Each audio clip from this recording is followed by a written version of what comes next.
conocer el mundo contable, fiscal y de los negocios. BPS News. Noticias desde otra perspectiva.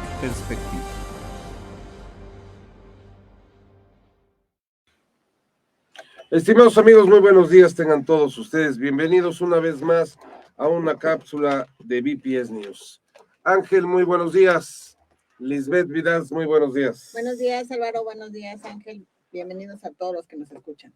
Licenciado, buenos días. Hoy es viernes y hoy toca BPS News. Aquí estamos nuevamente, como siempre, platicando de temas interesantes y bueno, no dejando de pasar que ha sido una semana todavía revoltosa. Nuevamente siguen inflaciones, siguen temas interesantes y siguen saliendo fechas. Lo que es el mes de enero y el mes de febrero son de mucho trabajo para el área contable. Y si no les parece o no tiene nada en contrario, vamos a pasar a nuestra primera parte de tópicos fiscales. Tópicos fiscales. Lo más relevante del mundo fiscal. BPS News. Lo más relevante del mundo fiscal. BPS News. A ver, ¿qué pasó? Me salió ahí un rayo. Estamos aquí ya en tópicos fiscales y bueno, estamos en el mes de febrero y en el mes de febrero se habla que ya todo para los contadores ya es mes de declaraciones. Yo no sé de qué tantos tipos de declaraciones hay. La primera declaración del mes de febrero es la declaración del día 15 de febrero. No, 14, que es Día del Amor y la Amistad. Es el día, la primera declaración que hay. Es la primera declaración que hay. No nos hagamos, ¿verdad? Y después viene la declaración del 15 de febrero, que ya comenzamos. Entonces, vamos por la parte fiscal, no por la parte romántica. Vamos a empezar con las declaraciones. Tenemos ya, Liz, una serie de personas morales que tendrían que presentar una obligación en el mes de febrero. Y uno dice, ¿quiénes? Porque no son todas las personas morales. ¿Quiénes son las que presentan en el mes de febrero? Sí, Álvaro, fíjate que hay un capítulo llamado de las personas morales no contribuyentes. Y estas personas morales son aquellas que principalmente no tienen un fin de lucro. Es decir, van a hacer una actividad, pero su fin inmediato no es ganar ni repartir esas utilidades. Y para esto el artículo 94, Álvaro, y el artículo 95 de la Ley del Impuesto sobre la Renta nos dicen qué personas son. Voy a mencionar solo algunas, ¿sí? Para tenerlo en mente y después irnos a esta parte de la declaración. Nos dice sindicatos obreros, asociaciones patronales, cámaras de comercio, colegios profesionales y los organismos que los agrupen, pero donde yo creo que caen la mayoría de las no contribuyentes, Álvaro, es donde dice asociaciones civiles y sociedades de responsabilidad limitada y las instituciones de asistencia de beneficencia autorizadas por las leyes de la materia, así como las sociedades o asociaciones civiles organizadas sin fines de lucro y autorizadas, que esto es importante, esto fue un cambio de hace años, Álvaro, que dice y autorizadas para recibir donativos en los términos de esta ley. Oye, y así se sigue, ¿no? Los de ecología, los de investigación, y etcétera. Prácticamente son muchas fracciones, pero entonces, ¿qué es lo que te dice la ley? Estas personas que no tienen un fin de lucro, a lo mejor estoy pensando en esa asociación que administra las cuotas de mi edificio, y que está registrada y que tiene un RFC, con independencia de que si se registra en la PROSOC o no, esa asociación tendría que presentar su declaración el 15 de febrero. Una donataria autorizada tendría que presentarla el 15 de febrero. Un sindicato tendría que presentarla el 15 de febrero. Cuando a mí me llama la atención, Liz, que cuando hablamos de esto, entra una palabra que se llama donataria autorizada, Ángel. ¿Y qué significa ser una donataria autorizada? ¿Por qué? Quiero aclarar, todos podemos dar donativos a donde querramos darlos. Recibirlos. Y tú tienes la parte, pues, de recibirlos. De eso a que sea autorizada, son dos mundos diferentes. Porque hay gente que me dice, yo le quiero dar un donativo a la escuela de mi hijo. Bienvenido sea el donativo a la escuela de tu hijo. pero como donativo será deducible, ¿quién sabe? Hay una serie de reglas que se estipulan. Entonces, Ángel, te preguntaría, ¿cuál es la diferencia para ser autorizado, donataria autorizada, no autorizada y por qué? Sí, por ejemplo, yo puedo crear una persona moral y que el objeto social sea recibir donativos para ayudar a gente de escasos recursos para hacer trasplantes de córnea, por poner un ejemplo, ¿no? Eso lo puedo hacer en cualquier momento, con independencia de que esté no o yo autorizado por Hacienda.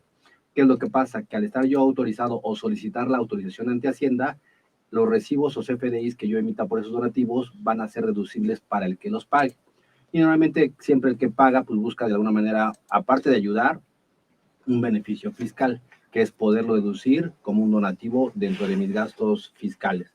Entonces creo que esa es la diferencia, es decir, yo puedo tener la donataria e incluso podría no solicitar la autorización y bueno, finalmente hacer la parte altruista, que me hagan donativos y yo ayudar a la gente.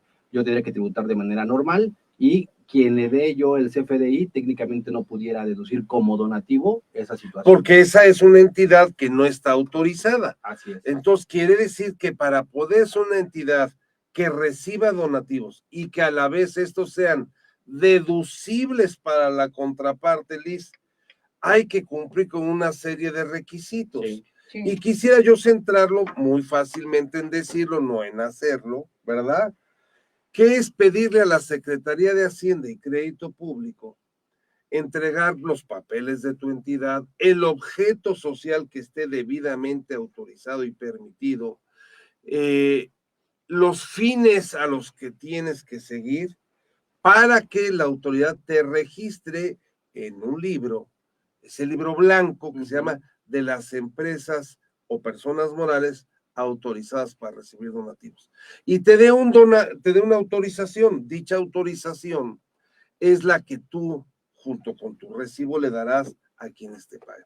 Si no existe esa autorización de la Secretaría de Hacienda, finito, no hay deducibilidad. Sí, fíjate que para obtener esta autorización, Álvaro, lo puedes hacer prácticamente dentro del primer año que te constituiste, o si tú a lo mejor hoy eres una empresa, una sociedad, una asociación civil, una sociedad civil, a lo mejor yo quiero hoy dedicarme, cambiar el giro de mi asociación, tengo 6 meses para poderlo hacer, que es el tiempo que te da el SAT, y necesitas tener un proyecto viable y necesitas tener un apoyo de una autoridad que diga que sí te dedicas a eso. Ejemplo, a lo mejor si yo digo que voy a poner una guardería para ayudar a los niños en colonias de escasos recursos, yo tengo que conseguir una carta de la SEP donde diga que me voy a dedicar a eso. Si a lo mejor voy a poner un banco de alimentos y entonces necesito poner eso en cualquier delegación, que inclusive ahorita hay algunos bancos de alimentos puestos por las delegaciones,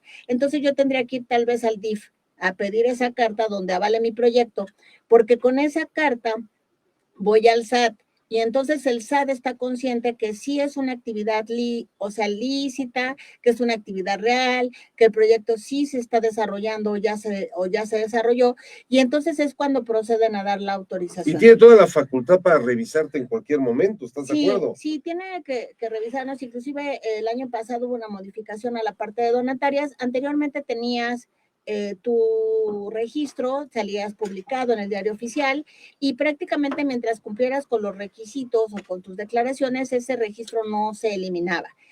Como viene la modificación del año pasado, ahora te dicen que tienes que presentar un aviso para seguir ratificando que cumples con los requisitos. Entonces, fue algo que resonó mucho en las donatarias, sigue existiendo la duda por parte de muchos contadores y en realidad sí hay un aviso donde tú tienes que decir, sigo cumpliendo y sigo siendo donataria. Ahora, cualquiera diría, oye, pues quiero ser donataria, ¿no? Porque pues no pago impuestos, o sea, el principal tema no es el pago de impuestos, sino su aplicación, pero el empresario en sí dice, oye, pues si no voy a pagar impuestos, me vuelvo donataria, ¿no? Podría ser una idea de bote pronto cualquier empresario. Fíjate como dice, que bien, más bien creo que cualquier empresario diría, y lo dijo en años pasados, pues que si tenía su grupo de empresas, creaba su donataria. Y a lo mejor la creabas para investigación científica, para creación de softwares, para cosas más tecnológicas, porque también está permitido. Claro. No solo es a la parte del ser humano, pero yo quisiera regresar a esta parte. Si yo quisiera crear mi asociación para poder recibir donativos, en muchos lugares las llaman fundaciones, habría que tomar la diferencia entre esto. Sí, la pregunta sería, ¿tengo que presentar una declaración antes que todo mundo, Ángel? Porque es en febrero. Yo me recuerdo que todas las personas morales decimos que presentan en marzo. ¿Por qué en febrero se habla de una transparencia? ¿Se habla de qué? Sí, de hecho, aquí 2 puntos. Finalmente son no lucrativas porque en teoría lo que buscan es no generar una utilidad. Y entonces, de repente, cuando a mucha gente de bote pronto, entre los conocidos, primos conocidos, que si hay un contador y demás, dicen, oye, voy a crear una donataria para poder mandar las utilidades de la empresa A, B o C o del grupo a esta, el tema es que en teoría no lo podían retirar porque el remanente que se queda se debe de quedar ahí. Si lo saco, finalmente ya al paga ser una impuesto, utilidad, va a pagar un Claro. impuesto. Y aparte pueden llegar a revocarme de alguna forma hasta la autorización porque ya realmente lo estoy ocupando como fines de lucro. Fíjate que Ángel le acaba de mencionar algo, licenciada, y creo que podemos pelotearlo. Sí. Le quiero mandar todas las utilidades. Ojo, ahí ya estabas desvirtuando la finalidad del para lo cual fue creada. ¿Hay algún porciento máximo que pudieses deducir? Pero más allá de mandar la utilidad, podría, así como lo estamos diciendo, parecería muy limpio, muy transparente. No. Pero no, fíjate, Álvaro, que las donatarias tienen una serie de estatutos donde, vamos a suponer que yo en esta donataria compro coches o compro un edificio, y entonces la ley te dice que si en un momento determinado tú ya no vas a operar, esos bienes tendrían que pasar a otra donataria. Sí. Entonces no puede ser un elemento de planeación en el sentido de ahí compro los activos y luego los vendo, no, porque en realidad se los tendrías que dar a otra sociedad como la tuya. Me queda claro. No es un instrumento que puedas hacerlo como quieras. Pero tampoco todo el monto que le pases es deducible por habérselo dado a una donataria. No. La ley marca que hay un %, si más no me equivoco. El requisito las personas morales es que tienes el tope del 7% de la utilidad. Entonces vamos a suponer que yo soy una empresa que en 2022 tuve pérdida, pues aunque yo dé donativos en 2023, pues no son deducibles. Y si tuve utilidad, mi máximo de hacer deducible de esos donativos es el 7%. Entonces, pues también habría que tener cuidado con eso porque puedo estar ayudando y no hacerlo deducible. Entonces, en ese sentido, pues también verificar que la donataria tenga pues todo en regla. Y es en 15 de febrero, Álvaro, porque finalmente presentas la declaración, el SAT verifica que cumplas con todo y luego salen unos listados, normalmente a finales de febrero, principios de marzo, de las donatarias autorizadas. Entonces, si tú quieres dar recursos, pues entonces ya aparecen en esas listas. Fíjate que la parte es bien importante lo que acabamos de mencionar. Tener un tope. Primero que la empresa que quiera dar un donativo debe tener utilidad. Claro. Parece ser que no. Bueno, no. Bueno, no. Es para que sea deducible. Claro, claro. Porque si quieres ayudar, no importa si qué bien dicho. O no tienes, o si, inclusive si no tienes empresa, yo quiero ayudar. Y no hay límite. Ayudas. Perfecto. Puedes ayudar a quien quiera y a estas instituciones, a estas organizaciones, sin que lo hagas deducible. Así es. Y si deseas que sea deducible para efectos fiscales, para que tengas un beneficio, hay la regla de que haya utilidad, no excedas el % máximo autorizada por la ley y sea para los giros. Y que para moral es sobre la utilidad y para físicas es sobre los ingresos, el porcentaje que se da. Sí, ahora, ¿qué es importante, Álvaro? A lo mejor ahorita tú hablaste de donatarias, pero recordemos que en los no lucrativos, por decir, están las asociaciones civiles. Está interesante. A lo mejor esta parte de mi condominio que me da mi cuota, que es independiente de la donataria, puede causar o no puede causar IVA esa cuota, pero adicional a eso, pues el remanente que queda no es un remanente que al final se vaya a dividir entre los departamentos, sino ese fondo que se va creando es para mantenimiento, para remodelación, y entonces tanto en todas las personas morales no lucrativas tenemos que tener cuidado cuando no comprobamos en qué gastamos, porque hay un artículo de la ley donde te dice, el remanente distribuible puede ser aquel dinero que tú repartes a los socios y entonces como no están hechas para eso te cobra impuesto, pero también te dice, aquellos gastos que no comprobamos de acuerdo con las disposiciones fiscales, entonces también se consideran como remanente distribuible y entonces tendrías que pagar el impuesto. Entonces, en cualquier persona, voy a poner el caso de este condominio que hemos puesto como ejemplo, si a lo mejor le pagara a los trabajadores y no timbrara y no pagara retenciones, entonces sería un remanente distribuible y pagaría impuestos. Sería un remanente distribuible en virtud de que sus deducciones no cumplieron con los requisitos de la ley, sí. Que hay que ser claro. Y bueno, me has dado un dato, porque yo creo que ese es un tema para un programa, pero no de una hora, Liz, de mucho tiempo. Claro. Hablar de las asociaciones civiles que manejan los condominios de las viviendas. Claro. ¿Por qué? ¿Qué pasa si esa cobra mantenimiento, no cobra mantenimiento? Dijiste ahorita, causará IVA, no causará IVA. Son socios, es el dueño, son es el dueño, que renta. No es dueño, es el que renta. Hombre, es claro. un extraño.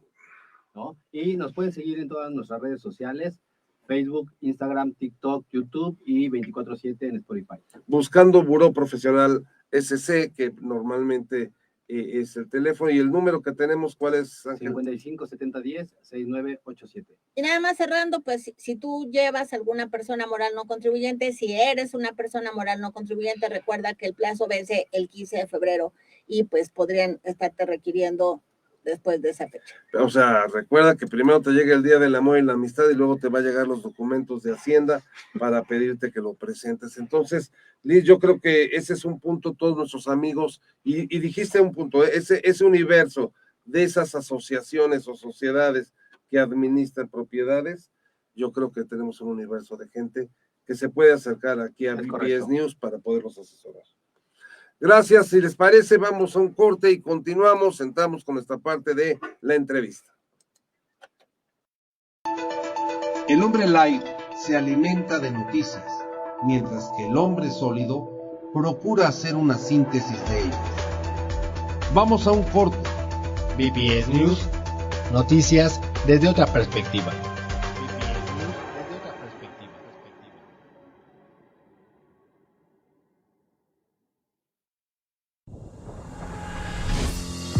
Hola, estimados amigos, su servidor Álvaro Cordón, estratega en el área fiscal y patrimonial de diversas empresas, catedrático de la Universidad Nacional y socio de Buró Profesional de Servicios.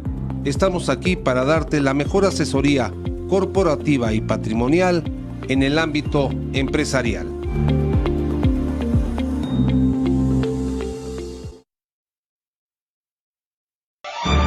Síguenos en redes, Facebook, Instagram, YouTube, TikTok como @Buró Profesional de Servicios SC. WhatsApp 55-7010-6987.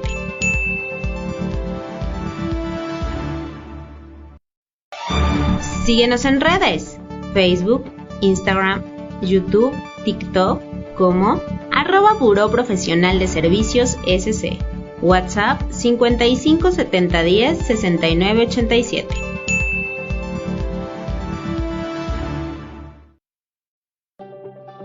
¿Conoces GCI Radio?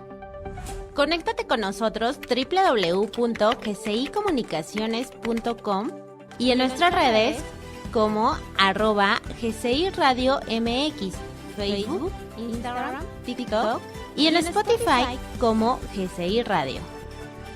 GCI Radio, vibrando con tu sentido. Para tener material siempre nuevo, basta confiar en las noticias. Estamos de vuelta. BPS News, noticias desde otra perspectiva.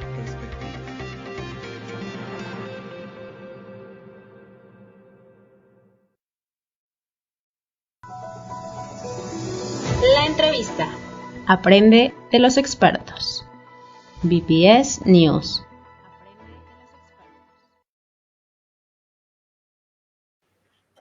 Ya estamos aquí en la entrevista y el día de hoy queremos saludar al director general de MIT, todo lo que es digital, tecnología, Ramón Méndez. ¿Cómo estás, Ramón? Muy buenos días. Hola, buenos días. Gracias por la invitación. Oye, Ramón, qué gusto. Platícanos, ¿qué es MIT? Me suena así como M16, James Bond. ¿Qué es eso? Sí, en realidad en Mi Digital nos dedicamos a la parte de toda la parte de tecnología. nuestro principal core de negocio es la digitalización de las empresas. El día de hoy todos tenemos soluciones digitales, todos tenemos un teléfono que nos ayuda a poder hacer la vida más fácil. ¿Qué ayudamos a las empresas? A todas esas partes, operaciones repetitivas, pasarlas al ámbito digital y quitarle trabajo directamente, carga de trabajo a las personas, donde se tienen que hacer jornadas largas para poder tener un reporte, para poder hacer análisis de datos o para generar estas actividades repetitivas. Por ejemplo, cuando tú llamas hoy y compras una pizza, antes de poder tener acceso directo con la persona, hay lo que le llaman un chat box. Es una operación repetitiva que no necesita una persona estar para poder tomar el resultado, ya que el resultado siempre va a ser el mismo. Tú pides una pizza, esa pizza tiene cierta cantidad de ingredientes y el resultado siempre es lo mismo. Por lo tanto, ayudamos a esas empresas que tengan ese tipo de procesos o a la parte contable. Digitalizamos mucho de papel a digital. Toda la parte, lo que hablaban ahorita de las declaraciones anuales, nosotros, muchas empresas tienen archivos que antes de destrucción por cualquier duda terminan digitalizándolo Eso para es poder interesante, hacer alguna presentación al SAT y dicen, más vale tenerlo que no tenerlo, ¿no? Maravilloso, Liz. Sí, en ese sentido, fíjate que hemos notado, nosotros notamos dos corrientes y al menos en los clientes es lo que tenemos. Sí, tenemos como a una generación que no precisamente son los más jóvenes, en los que sí quieren menos papel, quieren automatizar y en realidad entran a esto y inclusive hasta resulta difícil porque cuando llegan las revisiones de la autoridad, pues la autoridad quiere todo impreso y entonces hay que imprimir todo lo que requieren. Pero tenemos otra generación o otra corriente, no sería otra generación, otra corriente, donde ellos quieren todavía todo en papel, ¿no? En este afán de control, de que a lo mejor no tienen el presupuesto para invertir, como ellos piensan, en esta parte de digitalizar. ¿Qué tan caro es? O sea, en este sentido, ¿tú qué solución le darías a la empresa? Porque cuando yo lo oigo, se escucha muy bien, pero a lo mejor me quedo con una idea que puede ser caro y que no es accesible para mí y entonces sigo pues trabajando de la vieja manera. Entonces, ¿qué nos podrías comentar sobre esto? En realidad tienes muchos beneficios porque, por ejemplo, lo que vas a gastar en papel en un año, si consideramos el 100% en un año, en la parte de soluciones digitales estarías invirtiendo aproximadamente de un 30 a un 40%. Entonces, en realidad sí tienes un beneficio alto con respecto a tener la disponibilidad de la información en un solo lugar. Ahora, esa parte que ha dicho la licenciada, por ejemplo, se me hace muy interesante. Hay empresas, los despachos de contadores tienen archivos muertos gigantescos, que todo eso se podría digitalizar. Pero siempre, lamentablemente, y vuelvo al tema, las autoridades al final te piden que se los lleves en papel. Sí. Cada día se va migrando y esperemos que vaya, pero todas las facturas ya están electrónicas, todo. Y a la hora que quieren una revisión física, hay que llevarles todo en papel. Digo, me queda claro que la idea era que llegaras con un USB y ahí está todo, pero no es así. ¿Qué me dices, Ramón? Sí, claro. De hecho, están cambiando las cosas en la parte de revisión, en la parte gubernamental, porque ya está migrando toda la parte digital. Por lo tanto, sí se está aceptando entregar la información de forma digital, pero ojo, hay que llevar no solamente los PDFs que se expiden, sino tienen que ir acompañados de los XML. Exacto. Sí, o sea, es tener asesoría de saber cómo vamos a administrar la información y cómo la vamos a identificar. Una de las cosas que tiene es de que cuando vas y timbras al SAT, el SAT te regresa un archivo con un número X que corresponde al mismo timbre. Por lo tanto, nosotros tenemos la obligación de poder identificar esas facturas con el nombre de la persona, la fecha, los montos y la descripción. Y es lo que le falta ahorita a todos los que están almacenando información. Tienen todos los PDFs, tienen todos los XML, pero no los tienen identificados. Entonces, buscar una factura luego se vuelve una locura. Es una locura, sin duda alguna. Ángel, ¿tú qué opinas? Sí, Ramón, mucho gusto. La verdad es que hoy en día ya casi todo es digital, incluso la gente ya baja todo en digital y nos los envía en digital.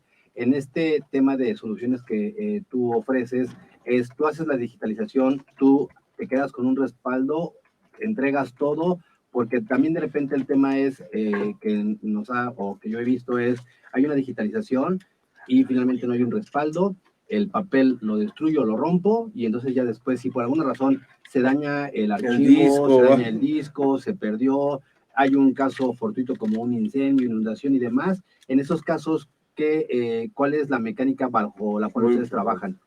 Sí, si bien nosotros trabajamos bajo la teoría de la información, donde garantizamos la disponibilidad, integridad y confidencialidad de la misma.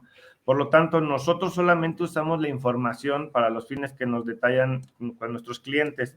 La información nosotros que tenemos solamente nos quedamos con un mes de respaldo, y después de eso se da la baja, ya que pues, trabajamos mucha información. ¿Qué les recomendamos a nuestros clientes? Tener un respaldo directamente en la nube, hosteado, que es barato tener el hosting dentro de la parte de la nube, lo tienen disponible, y cuando contratan un servicio de este tipo adquieren repetidores que lo van a tener disponible 24/7. Es lo que nosotros les recomendamos, aparte de que les hacemos una parte de la copia, les entregamos un original y una copia para que ellos lo tengan ¿y qué se les recomienda? Tenerlos en 2 lugares distintos, ¿no? O sea, pues si tienen los 2 discos, pero se cayó el edificio o se inundó, ¿no? No, bueno, pues eso, sí es cierto, sí es cierto. Sí, ahora, en esta parte, y tú lo decías muy bien al inicio, todos tenemos un celular y eso se oye muy padre, pero en la parte de la seguridad, o sea, yo como me cercioro que esta empresa que llega conmigo, que digitaliza, que me guarda en la nube, puedo confiar en ella, porque hoy, si bien es cierto, la accesibilidad es demasiada, pues también me roban el celular, acceden a mi información, o inclusive hemos tenido empresas que llegan con nosotros porque hackean la información, alguien le dio acceso de alguna manera y entonces hackean la información. Entonces ahora te están pidiendo rescates por la información de las empresas. ¿Qué nos comenta, Ramón, a este respecto? Sí, de hecho, ¿cómo podemos identificar que puede estar segura nuestra información? Si bien los sistemas pueden ser vulnerables y dependiendo la cantidad de información que se maneje, tenemos que garantizar que cualquier sitio donde nos decidan alojar nuestra información tiene que tener un candado dentro de la URL o donde se encuentra la dirección. Ahí es a simple vista. Si vemos que tiene un candado y ese candado está cerrado, por ejemplo, la URL de esta página tiene un candado, quiere decir que la información es segura, que tendrían que tener muchos conocimientos las personas para poder generar un hackeo, y como tiene este candado, la información está cifrada, por lo tanto, lo que podrían extraer sería muy poca información. ¿Cómo garantizar eso? Que vean en realidad qué servicios les están ofreciendo de hosting, y cuando ustedes tengan la información, también que sepan en qué lugar la van a depositar dentro de sus empresas, porque si bien las empresas que digitalizamos hacemos el proceso de conversión, la responsabilidad cuando entregamos esa información ya depende directamente del usuario. Oye, Ramón, yo te quisiera preguntar la pregunta más elemental. ¿Qué se debe digitalizar? Porque en papel hay millones. Sí, hay gente que guarda muchos papeles. Hay gente que guarda muchos papeles. Yo soy un acumulador de papel. ¿Qué es lo que correctamente debiese ser tipo guardado? Pues bien, todo lo que tenga por ejemplo, para la parte de las empresas, se les recomienda tener todo el sustento legal que garantice alguna toma de decisión o alguna salida de dinero, ¿sí? Por la parte de los accionistas o por la parte legal del SAT. Pero para todos tenemos cosas importantes. Por ejemplo, estamos actualmente digitalizando el acervo fotográfico de Fundación Herdes. Tenemos más de 3,500 fotos. Digitalizamos para Fundación Herdes el libro del cocinero mexicano, que data de 1831. Es el primer libro donde aparece el anglosajismo de mexicano. Se imprime 20 años antes que el himno nacional y 40 años antes que la bandera. Entonces, la importancia del libro es muy importante. ¿Qué digitalizar? Todo lo que sea para nosotros importante y que queremos que perdure o que genera la parte de transmisión de conocimiento. ¿sí? Eso es Claro. muy, muy importante. ¿Cómo le damos el valor a la información? Correcto. Si bien el Internet nos ha dado la oportunidad de poder llegar a tantas partes, el poder tener la clasificación de la información para poder transmitirla es importante. Sí, en ese sentido, Ramón, me surgen dos cuestiones. La primera, pues cada quien archiva como piensa, ¿no? Yo archivo a lo mejor empezando por el apellido, vamos a poner, hablando de proveedores, a lo mejor Álvaro los archiva por el servicio que le dan y a lo mejor Ángel pues, por los importes. Entonces, ustedes utilizan la NOM para archivo. ¿Cuál es esa reglamentación que hay en esta parte? Porque pudiera parecer fácil, ¿no? Pero en realidad traemos ese tema. Y la segunda es, tú lo dijiste bien, es responsabilidad de quien archiva esa información. Sin embargo, en la mayoría de los proveedores, al menos de información, lo que sucede es que ustedes son los que tienen el host, ¿no? Entonces, ustedes tienen el control. Entonces, ¿qué recomendarías también ahí a las empresas? Bien, la parte con respecto a la primera pregunta, sí, nosotros apoyamos a las empresas y nosotros tenemos personal especializado en la parte de archivonomía y bibliotecónomos, que nos ayudan a poder darle una solución al cliente de acuerdo a sus necesidades. Por ejemplo, trabajamos mucho para el gobierno. En gobierno nos piden que la metodología que se implemente esté alineado a lo que solicita el Archivo General de la Nación, porque tienen un sistema de catalogación. Pero cuando no lo tienen, nosotros les damos una orientación de cómo podrían administrar su archivo, dependiendo si tienen serie, tomo, subtomo, subtemas, por autores, fechas de impresión, de editoriales. Es dependiendo mucho qué es lo que tengan a archivar, nosotros los guiamos. Y puede ser, por ejemplo, para la parte de los expedientes, tener por un ID, un número de empleado, por apellidos, inclusive por colores, secciones, áreas, organizaciones. Y apoyamos a la empresa de acuerdo a sus necesidades. ¿Y cómo generamos esta parte de confianza con nuestro proveedor de servicios de digitalización? Es que se fijen mucho en las letras chiquitas de qué implica la parte del hosting con un tercero. ¿Qué recomiendo yo? Que el hosting sea contratado por la empresa, ¿sí? Por ejemplo, luego las empresas te terminan secuestrando la información, ¿no? Porque ahora si yo quiero darla de baja o quiero cambiar de proveedor, pues me cuesta enorme la salida. Claro. ¿Qué es lo que nosotros recomendamos? Que la empresa compre directamente el hosting y nosotros cargamos directamente en su hosting. Yo te preguntaría nada más para cerrar, si eres tan amable, Ramón, ¿es alcanzable este sistema para pequeña, mediana empresa o solo es aplicable a una empresa que tenga pues un volumen muy numeroso, grande y económicamente pues, que lo pueda pagar? La digitalización es para todos. En Mi Digital tenemos soluciones para todos. Tenemos soluciones para odontólogos, para las empresas que tienen vendedores, para las empresas que tienen un flujo de trabajo y que les genera mucho esfuerzo generar reportes.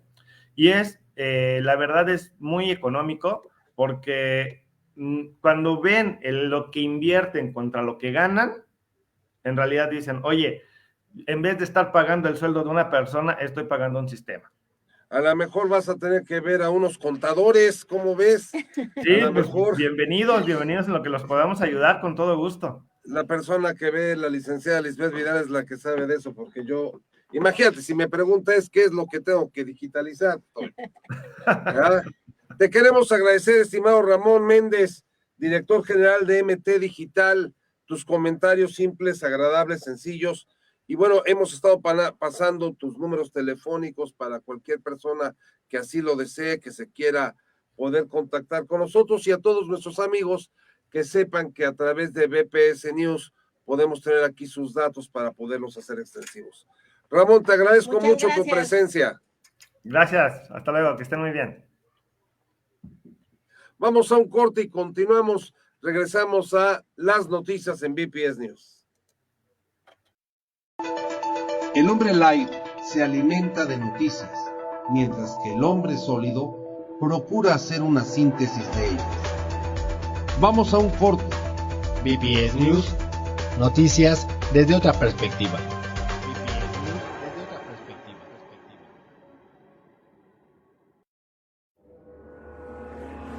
Soy Lisbeth Vidal, socia directora de BPS.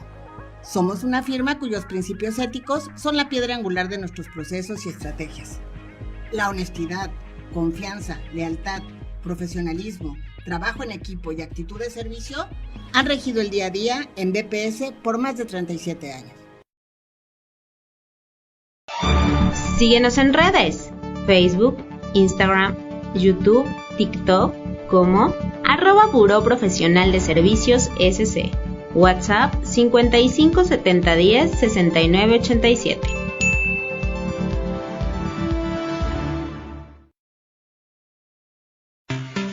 Soy Ángel Vidal, Contralor de BPS. Nuestros clientes se convierten en nuestros socios estratégicos y nosotros en sus aliados de negocios. BPS contigo. BPS contigo.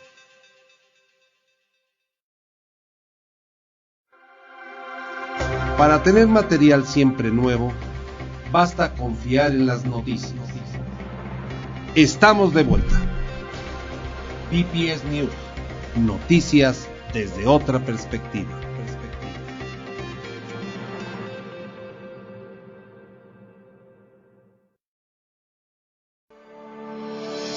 Noticias, el día a día con BPS News.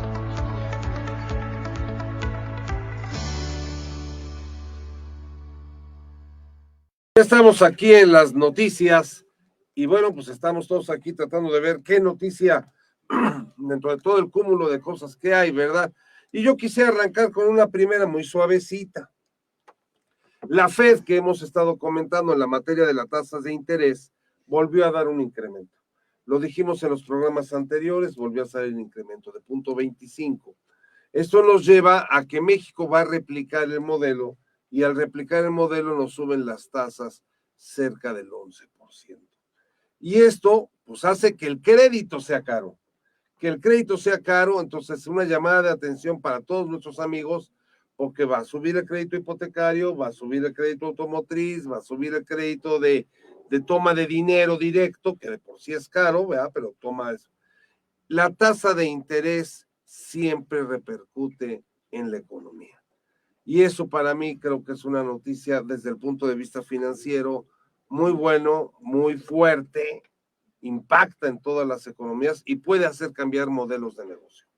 Claro, sí, recordemos que ahí si tomas créditos, Álvaro, y tienes tal vez una línea revolvente, pues ese interés puede subir y sobre todo cuando nos va a afectar cuando no pagamos, cuando no somos totaleros, ¿no? Si bien es cierto, si solo pagas el mínimo, ya de entrada traes un problema, pero si a esto aunado a lo mejor por este aumento en la tasa de interés no logras pagar tu mensualidad, pues entonces va a repercutir aún más. Imagínate tú que si no es... Ahora, vamos a ser claros, ¿qué cantidad de nuestro país es totalera?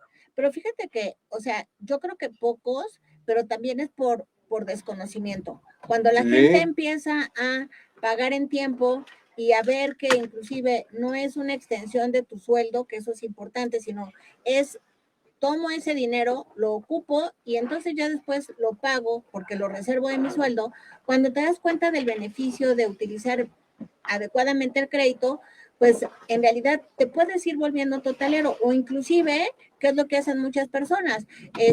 Ya no ocupo la tarjeta, voy ocupando mi tarjeta de débito y entonces también voy controlando mis gastos. Entonces, no, nuevamente regresamos al principio de saber controlar en tus finanzas personales, que ya lo platicaste hace un par de semanas, el saber cuánto puedo endeudarme y cómo lo voy a pagar. Sí. Porque el problema es que la gente dice, ya me endeudé, voy a ir pagando de poquito en poquito, pero fue una, fue dos, fue tres, fue cuatro, fueron 6 veces, ya el poquito chiquito de 1 por 6 ya no es lo mismo. Claro, y que a lo mejor este incremento en las tasas de interés de los créditos, Álvaro, pues no es proporcional al incremento de los sueldos, porque no porque haya empezado el año, no porque el salario mínimo haya aumentado el 20%, pues todos los salarios se incrementan. Entonces, yo si soy un trabajador, si soy un colaborador, pues yo entonces digo, no, pues entonces ahora tengo que cuidar más esta parte de utilizar el crédito porque pues el incremento de precios en los productos a lo mejor no corresponde al incremento de sueldo y no corresponde a los incrementos de las tasas de crédito, que es como me puede afectar a mí como consumidor. Y como bien dices, hay que salir al mercado para conocer la realidad de los precios.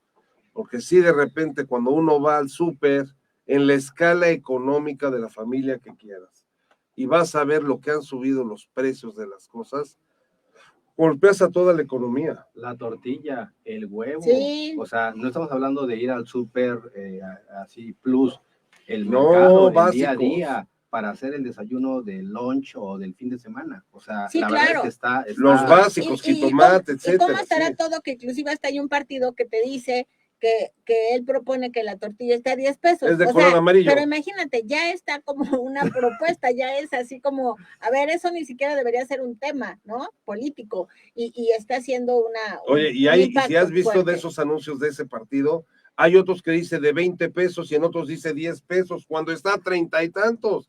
Es un tema muy fuerte No, lo que la estás tortilla hablando. está que a 14 pesos. No, 20 pesos. 20 no, pesos. 20 pesos. Está por arriba. Y también hay anuncios de lo que es el blanquillo y demás, que te dice la propia como Profeco que no pagues en 40, 50 pesos, porque finalmente ya también la gente, algunas personas lucran con esa situación, ¿no? Claro. Entonces, Y también es una cosa muy fíjate, perdón, estamos entrando en un detalle, pero ayer lo escuchaba. Una cosa es decir, compra el huevo por kilo, pero tú vas a los supermercados y te venden la cajita de 12, 18 y 36. No es el kilo. Entonces la comparación no da. Es una tontería lo que se dice, pero es cuántos huevos van en un kilo para poder hacer una comparación de los precios. Porque acertadamente, como dices, Ángel, rebasa por encima de Claro, los y precios de tener la cuidado proteína. en esta parte de no, porque, o sea, yo te pongo el ejemplo, a lo mejor si yo no como huevo, pues de nada me sirve comprar un kilo, o si lo ocupo poco, pues compro el de 6. O sea, tampoco porque me salga más barato el kilo, pues tengo que comprar el kilo. O sea, creo que atender a las necesidades. Pero fíjate que esto que comentas, pues sí, estar al pendiente de cómo nos van a afectar en los productos y en los consumos que hacemos de los créditos. Y en los créditos y en el consumo y en la canasta básica, creo que también el punto es, mucha gente se queda con la idea de que en los últimos años se ha incrementado el salario mínimo y dicen, entonces ya puedo vivir mejor, puedo comer mejor, puedo estar mejor en todos los sentidos. Y el inconveniente, desde mi punto de vista, es que al incrementarse el salario mínimo general, sube todo. Sube la gasolina, sube el transporte, sube la mano de obra, y entonces al final a veces ni siquiera me alcanza ese incremento para poder cubrir los incrementos de todos los insumos. Sí, lo que se manejó fue los incrementos que tan altos que ha habido de salario mínimo, fue para poder alcanzar los costos básicos de la canasta básica para el mexicano. Entonces ahí es donde se ve el impacto realmente. Por más que le subas, sigues estando casi a la par. Llevaste para que siguieran pudiendo tener el poder adquisitivo de los básicos. Y que a lo mejor es esta parte de sensación de ya gano más, y sí ganan más, reciben más. El tema es que eso que ganan más no es un excedente de lo que traían antes, o no se les queda como remanente y no les alcanza o si les sigue alcanzando para lo mismo que el año pasado. O para menos. O menos. Exacto. Pues pasando a otra noticia, Álvaro, también en la parte de seguridad social, en los primeros días de febrero, el día 1 de febrero, sale una modificación a las reglas del REPSE. Este artículo 15, el artículo 9 del reglamento también nos marca y nos dice que se modifican unas reglas para tener la vigencia del REPSE, pero también se modifican estas reglas para la vigilancia. Entonces salen varias modificaciones a los artículos donde te dicen cómo van a vigilar, cómo van a controlar, y esto lo que abre la perspectiva, pues en los considerandos que dan en el acuerdo, en el decreto, nos dicen que derivado de que a lo mejor hay empresas que dieron de alta el REPSE pero no lo han usado, o que dieron de alta el REPSE pero no han cumplido con sus obligaciones, o dieron de alta el REPSE y se están dedicando a otro servicio especializado, entonces la autoridad se va a ver en la necesidad de supervisar a los REPSES. Entonces ya fue publicado, habían tenido varias pláticas en enero y lo publican el 1 de febrero, y entonces abre la puerta para que ya empiecen las revisiones del REPSE. Entonces, si tú que nos estás escuchando tienes un REPSE, tienes un número por alguna actividad, pues verifica que estés cumpliendo con las declaraciones que te corresponde, porque pues van a empezar a hacer las supervisiones, las revisiones por parte de la autoridad para ver que estés cumpliendo con todo lo que corresponde. Liz, yo vuelvo a la pregunta y seguirá siendo. El REPS es el servicio especializado. Tú tienes un equipo de gente de limpieza y la mandas a mi empresa, que son contadores, y ellos son los especializados y vienen y trabajan dentro de mis instalaciones todos los días. Sí. Eso es un REPSE. Sí, o la vigilancia. La vigilancia, etcétera. Porque hay servicios profesionales que, si bien es cierto, son servicios especializados y van a trabajar a tu domicilio, pero no son haciendo una actividad de tipo REPSE, son profesionales que asisten como un servicio profesional. Y sigue siendo la gran discusión que es REPSE, y seguirá, seguirá siendo. Claro, aquí el tema, Álvaro, es que ya la autoridad va a llegar, entonces tú a lo Ahí viene el mejor, lobo. tú a lo mejor dices, oye, no, pues recordemos que como nos decían el año pasado, que llegan, tocó a la empresa, a lo mejor tú eres una empresa que manufactura botellas, voy a poner el caso, y entonces empieza a preguntarle a la gente si esa gente es de la empresa, puede haber alguien que me diga, oiga, no, que a mí me manda otra empresa, y entonces la autoridad puede decir, oye, es que tú eres REPSE. Y entonces ahí es donde, con los elementos que tenga la empresa, demostrará si es o no REPSE y si tiene que cumplir o no con las obligaciones. Ahí está el tema. Entonces creo que ahí es donde hay que tener cuidado, Álvaro, y en el caso de que alguien tenga una duda, una situación, pues puede llamarnos para poderlo asesorar si el servicio, primero, que él está prestando es REPSE, pero también los proveedores que a él le prestan el servicio, si son REPSE y si qué les tiene que pedir para que sea deducible y comprobar esta parte en la supervisión. Adelante, Ángel. Sí, y en ese tema del REPSE creo que lo dijimos hace un año, hace 2 años, finalmente venía el tema de separar el outsourcing y de dejarlos como especializados en el REPSE, y que tarde que temprano iba a llegar la fiscalización, y creo que ya llegó el momento, y creo que finalmente hoy más que nunca hay que acercarse a BPS, a los especialistas, a los abogados, a los abogados laborales, para efectos de poder determinar bien y tener todos los elementos, si es que realmente son REPSE, y tener todo el expediente para que en cualquier momento, si fuera necesario, poderlo demostrar ante cualquier autoridad o ante cualquier revisión. Y si no, pues enderezar las cosas o realmente tomar la figura que se deba de tomar, ¿no? Yo creo que por ahí empezamos. A todos nuestros amigos, el mensaje que se está dando es muy simple. La realidad del tema es que el fisco va a ejercer sus facultades de fiscalización, Sí. de vigilancia. De vigilancia, como De le llaman. vigilancia. Y ojo, oigan, es que pues yo no te puedo decir que porque van te va a hacer daño. A lo mejor si estás todo en orden va a estar bien, pero pues tú sabrás. Y yo sí les amigo a todos que no hay día que cuando llegue el fisco uno se sienta tranquilo. Sí, ¿no? No sé qué opinen. Sí, totalmente. Sí, creo que cuando llega una revisión de local, del SAT, del Seguro Social, finalmente sí se pone uno nervioso porque tarde que temprano puede haber algo sin intención, pues me faltó el documento, me faltó el CFDI, me faltó el registro, la lista de raya, lo que sea, y pues, al final todas esas inconsistencias generan muchas veces pueden generar diferencias, ¿no? Y en este tema de noticias, el Seguro Social reportó en diciembre una baja de trabajadores de 345,000 trabajadores. Eso es muy importante porque a cierre de año y arrancando la cuesta de enero es muy crítico esta parte, pero tiene 2 efectos. Deja de recibir cuotas del Seguro Social en esa cantidad y también el SAT deja de recibir el ICR de esos trabajadores. Entonces, en diciembre, junto con esta baja de trabajadores, fue la menor recaudación de ICR retenido por sueldos y salarios.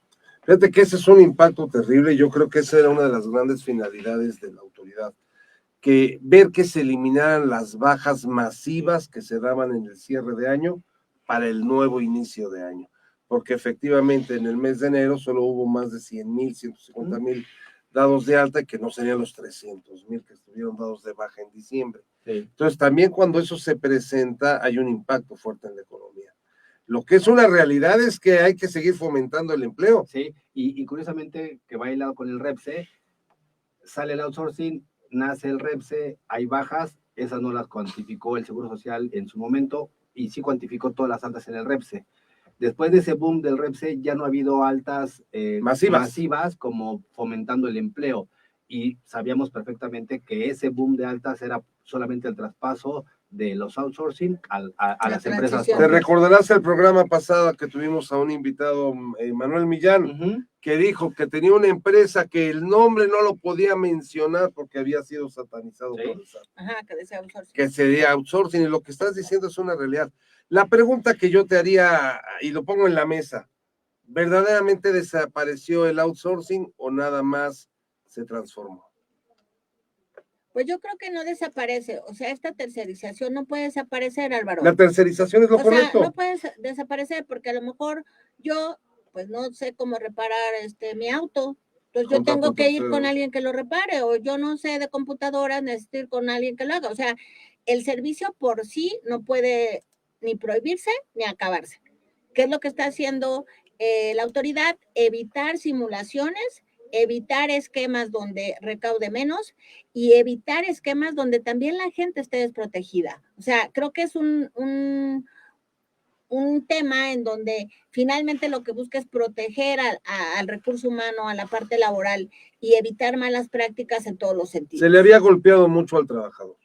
Se le golpeó mucho durante muchos años con la figura del outsourcing, dándole una pequeña parte de salario con seguridad social, pero una pequeña parte, y lo demás a través de diferentes modalidades o estados que inventaban o iban creando. Se le pegaba al trabajador porque realmente cotizaba menos ante el Seguro Social para Infonavit, Afore y demás. Se le pegaba al IMSS porque no se declaraba el 100% y no había las cuotas sobre ese 100% de cuotas. Y se le pegaba al SAT porque también había menos retención. Y se le pegaba al SAT porque eventualmente algunos outsourcing en estas malas prácticas no declaraban todo el IVA. Entonces realmente sí creo que fue por el abuso que se ha llegado a esto. Yo creo que sí. Aparte todavía, si que lo quisieras decir, también en los impuestos locales, también le pegabas a los impuestos locales. ¿No? Entonces nos pueden seguir en todas nuestras redes, en Facebook, Instagram, TikTok, YouTube y 24/7 en Spotify como Buró Profesional de Servicios y al WhatsApp 557010-6987.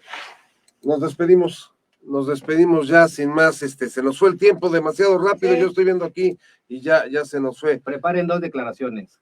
14 de febrero. Del Día del Amor y la Amistad. Que no se les olvide, por favor. Y 15 de febrero. Y no se desvelen porque el 15 de febrero hay que presentar la declaración. Muchas gracias, nos despedimos, Liz. Muchas gracias. Hasta luego, Ángel. Nos vemos y se despide su amigo Álvaro Cordón Álvarez. Nos vemos en la próxima cápsula de BPS News. Contamos con especialistas que dan soluciones contables, fiscales y administrativas a las necesidades de tu empresa. BPS, tu aliado en los negocios. Tu aliado en los negocios.